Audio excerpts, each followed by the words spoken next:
हमने पार्ट 1 में तो देख लिया था कि स्केलर फॉर्म क्या है, और यहाँ तक देख लिया था कि Q1 जो है R1 पोजीशन पे है, Q2 R2 पोजीशन पे है, और Q2 जो है Q1 से R21 पोजीशन पे है। अब हम ये देखते हैं कि ये डायरेक्शन तो हमने पता कर लिया, हाँ, ये डिस्टेंस और इसका डायरेक्शन सब कुछ हमने पता कर लिया। अब हम फोर्स का डायरेक्शन कैसा है वो पता कर लेते हैं, ठीक है। जैसे मान लीजिए कि हमें एक कूलम्ब्स लॉ के थ्रू ये तो पता चल गया था कि फोर्स की वजह से क्या होता है, के Q1 Q2 upon are square होता है। लेकिन यहाँ पे ये फोर्स का सिर्फ मैग्नीट्यूड होता है, ठीक है, ना डायरेक्शन होता है ना कुछ होता है। हम इसको ऐसे भी लिख सकते हैं, सिर्फ फोर्स F, है ना। तो सिर्फ मैग्नीट्यूड होता है, डायरेक्शन कुछ नहीं होता है। अब हमको वेक्टर फॉर्म में यही करना है कि बस इसमें डायरेक्शन ऐड कर देना है। डायरेक्शन ऐड करने के लिए हमको क्या करना था, हमने पिछले बार पढ़ा था यूनिट वेक्टर का यूज़ करते हैं। यूनिट वेक्टर कैसे निकालेंगे वो भी हमने बताया था, अभी हम इसका यूज़ करेंगे, अभी देखते हैं कैसे होता है। चलिए देखिए, अब ये है मैग्नीट्यूड, ये भी है मैग्नीट्यूड। अब हम क्या कर रहे हैं, इसका यूज़ करेंगे, इसको वेक्टर फॉर्म में कन्वर्ट करेंगे। कैसे करेंगे आइए जानते हैं।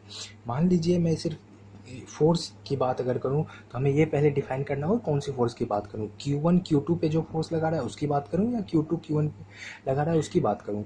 तो मैं यहाँ पे कह रहा हूँ कि चलो Q2 पे जो फोर्स लग रहा है उसकी बात कर लेते हैं, Q1 द्वारा Q2 पे जो फोर्स लग रहा है उसकी बात कर लेते हैं।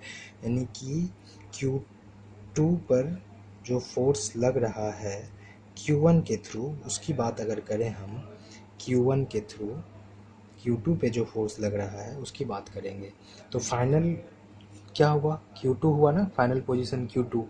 इस पे फोर्स लगा रहा है, कौन लगा रहा है इस पे फोर्स, Q1 लगा रहा है, Q1 लगा रहा है ना Q2 पे फोर्स, ठीक है। तो इसको कैसे लिखेंगे, force on Q2 due to Q1, ठीक है। इसका ये तो पता चल गया लिखने का तरीका हमें, ठीक है। इसको वेक्टर फॉर्म में लिखना है तो चलो हम बोल देते हैं कि इस डायरेक्शन में फोर्स लग रहा है, इसलिए हम इस डायरेक्शन में लिख रहे हैं वेक्टर फॉर्म में, ठीक है। दूसरा अप्रोच क्या कर सकते थे, डायरेक्ट हम जो मैग्नीट्यूड दिया होता उसको यूनिट वेक्टर से, इसका वेक्टर से ऐसे करके यूनिट वेक्टर से मल्टीप्लाई कर देते, ठीक है। इस मैग्नीट्यूड को इससे मल्टीप्लाई कर देते तो जो आता वो क्या आता, एफ वेक्टर आता। तो उतना कन्फ्यूजन को दूर करने के लिए मैंने सिर्फ ये लिख दिया डायरेक्ट, ठीक है।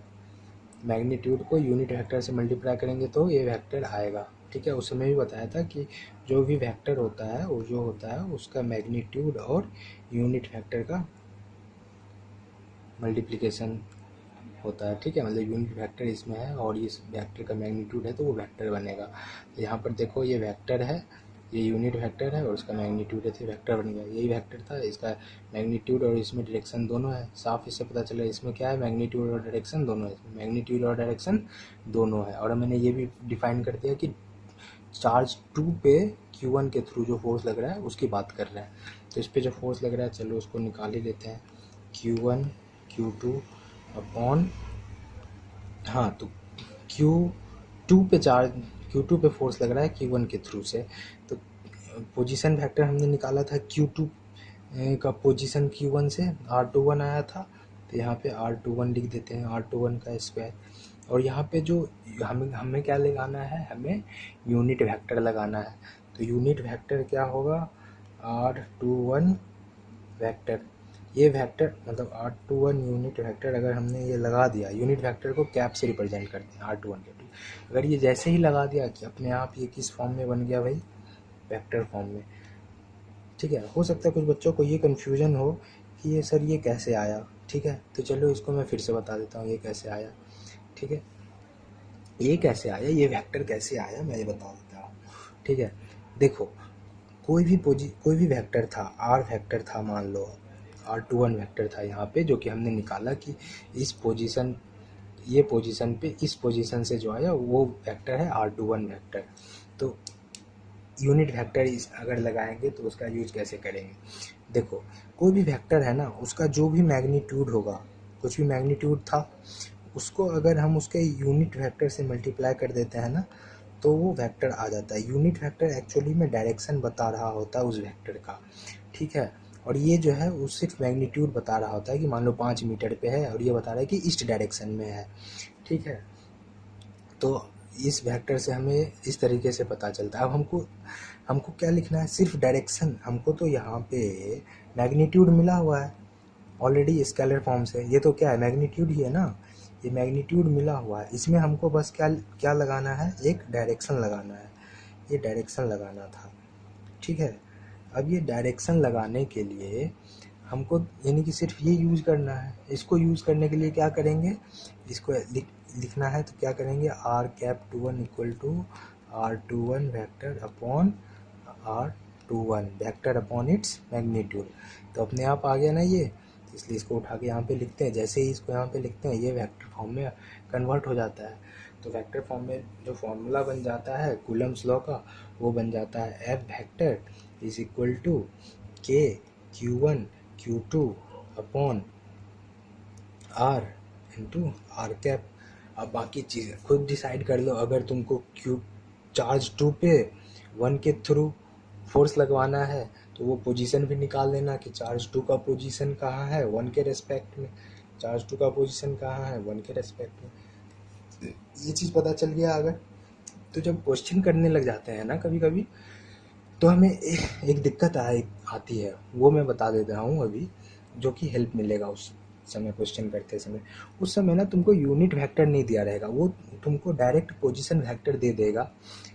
यहाँ पे ये यूनिट है ना, इसमें कोई मैग्नीट्यूड तो, इसका खुद का कोई मैग्नीट्यूड तो नहीं है ना।